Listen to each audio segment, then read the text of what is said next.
Hello, thank you for joining. It seems like we can't get away from talks of the trade war these days. Even with all the coverage in the US, there's one important factor that I want to discuss today that is usually not mentioned. That factor is that China does not need a deal to be made. Of course, they would prefer one, but they don't need one. President Trump states that China's economy is weak and they need a deal. He is misinformed. President Trump's playbook seems to be viewing China from the lens of the 2000s. 10 years ago, tariffs would have had a major impact on China's economic growth. However, after the global financial crisis in 2008-2009, China quickly recognized that what made it industrially rich, an economy that focused on exports, would leave them vulnerable to the whims of the Western markets. Therefore, they began implementing plans to become more domestically focused. China's reliance on exports in terms of a percentage of GDP is roughly half of what it was in 2009. Furthermore, its reliance on exports to the US has dropped. In 2007, exports to the US accounted for about 9% of its GDP. In 2012, that number was about 5%. Now it's about 4%.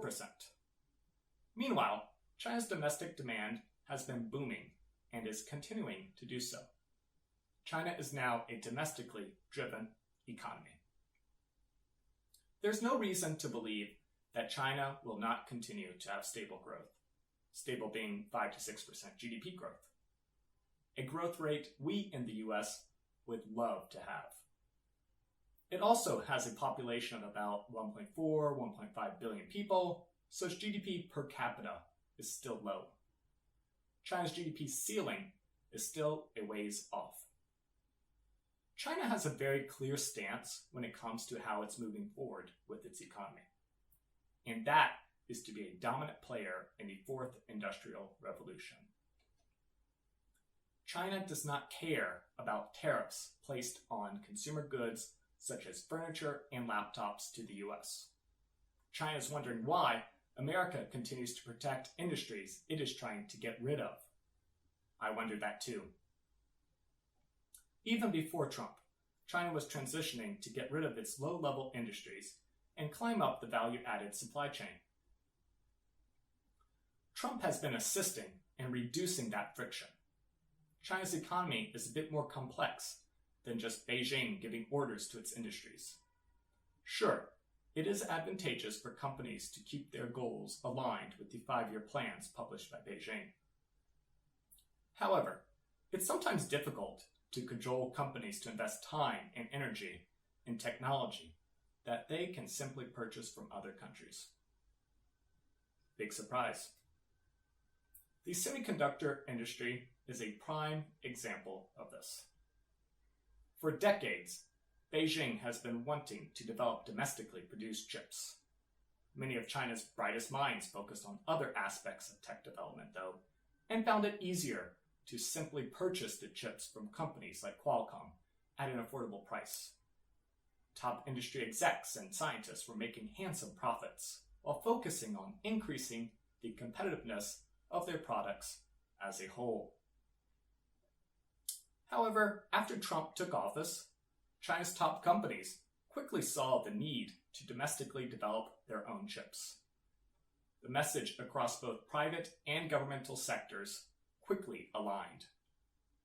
Not only to become independent of American tech across all areas, but to dominate future technologies in quantum computing, advanced communication networks, 5G, AI, and biotech. In terms of resolving the trade war, China would of course prefer a resolution to be met, but it's in no rush to do so. As trust collapses on both sides, China seems to be almost disinterested in making a deal. So what should we in the US do? Invest in ourselves and engage with the world again. Trump promised to invest in infrastructure. He has not done so. There needs to be a major upgrade in infrastructure across all areas. Many of our cities are looking pretty third worldly. Tier 3 cities in China are looking more advanced than even New York City and Chicago. That's unacceptable. And a $28 billion bailout to farmers does not constitute as investing in our rural areas.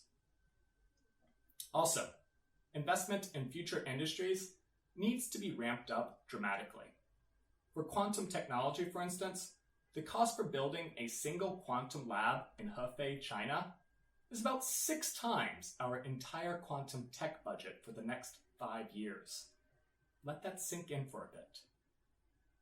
Who dominates quantum technology may be more significant than dominating the semiconductor industry.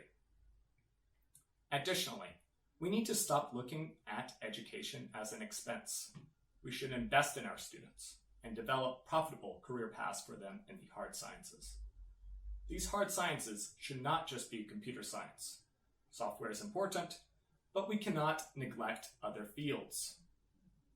Furthermore, the US has become a cradle of innovation, largely because we have been a magnet for the world's brightest minds. Having a "you're not welcome" sign does not help America advance. Now, the middle class in the US has legitimate reasons to be angry for multiple issues, but immigrants are not the problem. I'll save this topic for another video. In terms of engaging with the world, there are many countries that would still prefer to do business with the US over China. However, if we do not lead, China is more than happy to fill that void. 5G has been a great case study for this.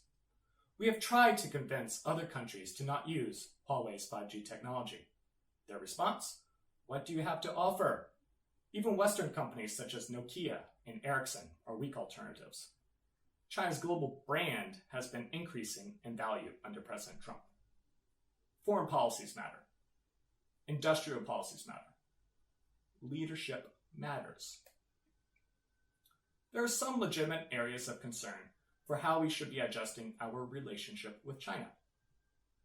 However, the path that our current administration is taking us down is 1, going to quickly lead us into a recession while not having any meaningful adverse effect on China's economy, and 2, is actually helping progress a number of China's state policies.